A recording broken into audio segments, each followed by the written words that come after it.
Plaza Podcast.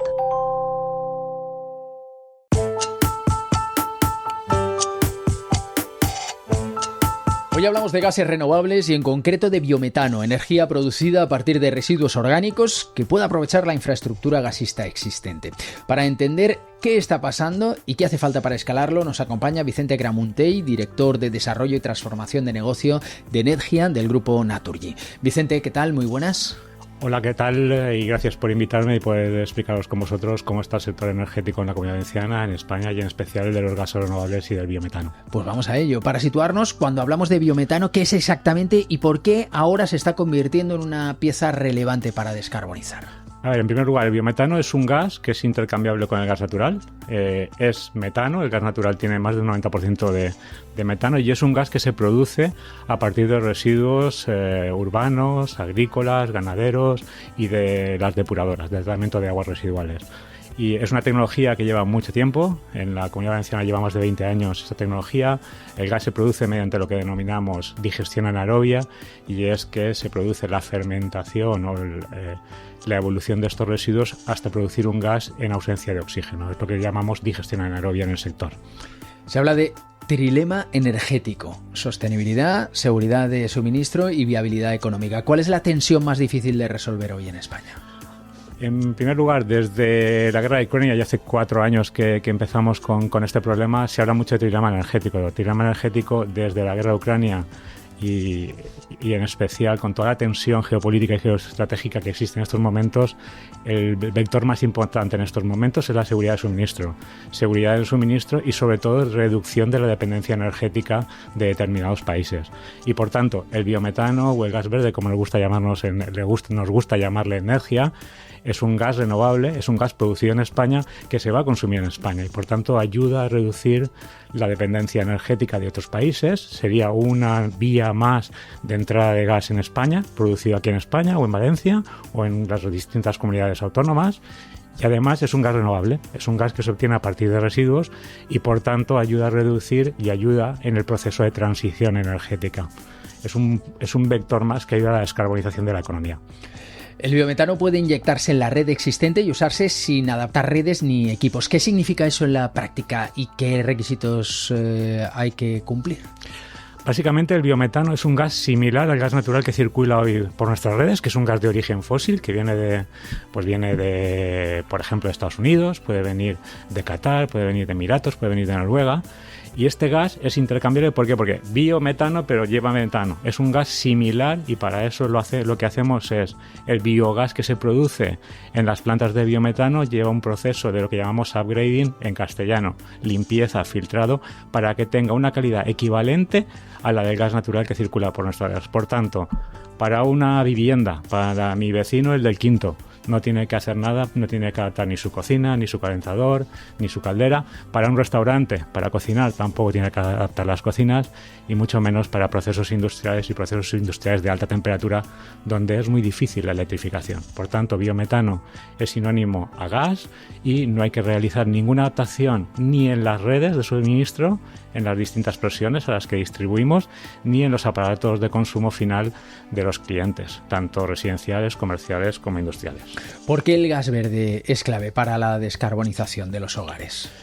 El gas verde es clave para la descarbonización de los hogares porque es difícil electrificar toda la economía. Es más eficiente utilizar gas verde en una caldera que transformar una aerotermia. ¿Por qué?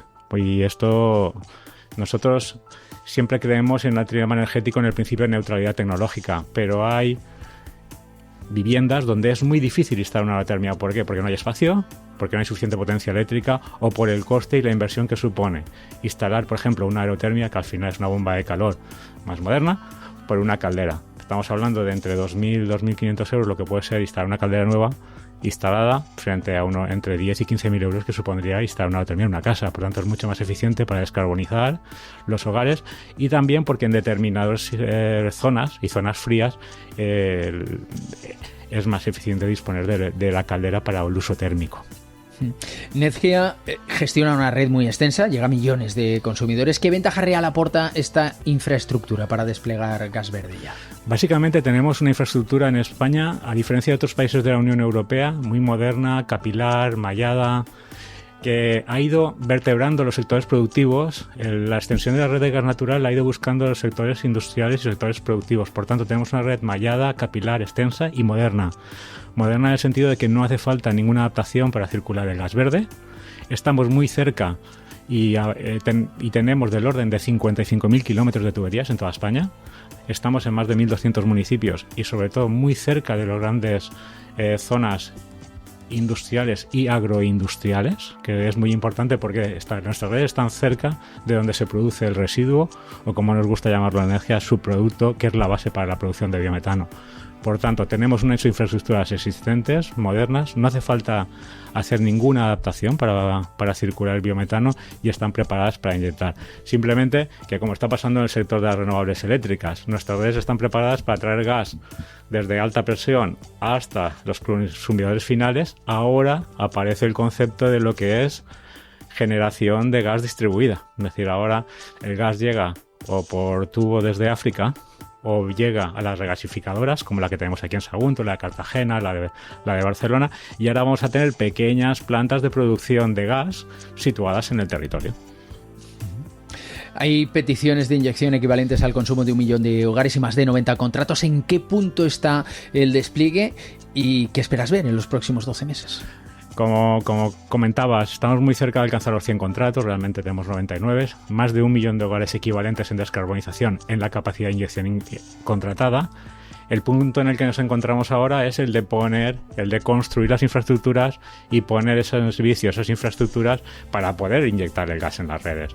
Para que tengáis un orden de magnitud, en el año 2024 teníamos 8 plantas en toda España, en el año 2025 teníamos 14, ya vamos por 15 y una recientemente se ha puesto en servicio aquí en la Comunidad Valenciana y esperamos doblar el número a finales de año. Es decir, es un sector que está en crecimiento, pero estamos en un crecimiento inferior al de otros países de la Unión Europea que están muy cercanos a nosotros, como puede ser Francia, Italia, Alemania.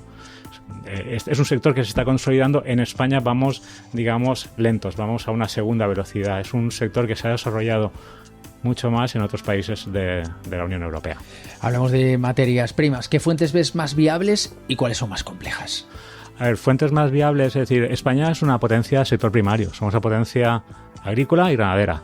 Y por tanto, la materia prima de estas plantas básicamente es restos agrícolas, restos de producción agrícola, restos ganaderos, residuos ganaderos y sobre todo también residuo agroindustrial, es decir, de la industria agroalimentaria que se trata en industrias. Esto es una fuente también, una de las fuentes de producir biometano. Se produce biometano también del tratamiento de los restos residuos orgánicos urbanos, bien sea en vertederos o bien sean en lo que denominamos CTR, Centro de Tratamiento de Residuos.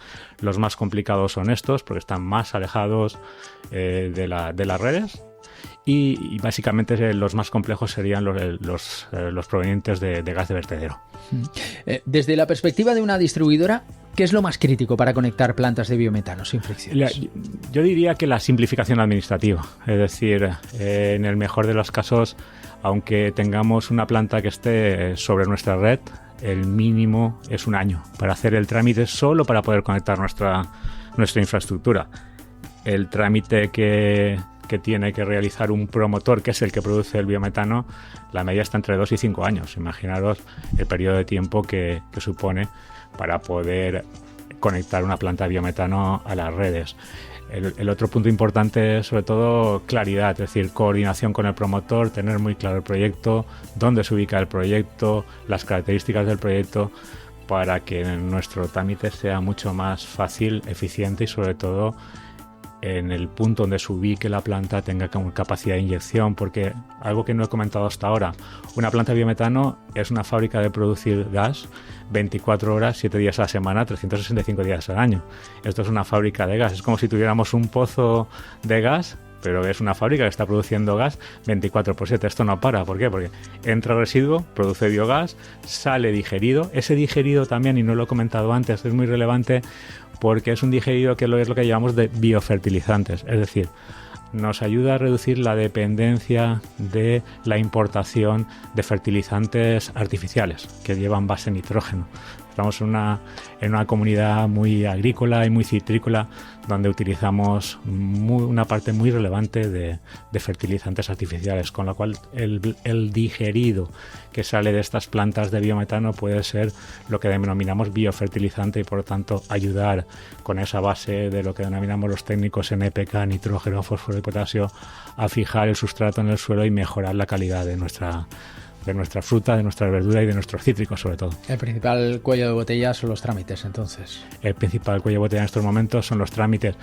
Básicamente es simplificación, es decir, simplificación no significa, y eso sí que quiero recalcarlo, rigor ambiental. Es decir, queremos que siga existiendo el mismo rigor ambiental. Hay un gran rigor ambiental y unos grandes técnicos en las comunidades autónomas y especialmente en la Comunidad Valenciana revisando estos proyectos para que estos proyectos cumplan los más altos estándares medioambientales y técnicos para evitar cualquier problema. Pero entendemos que se puede simplificar, industrializar y agilizar los trámites.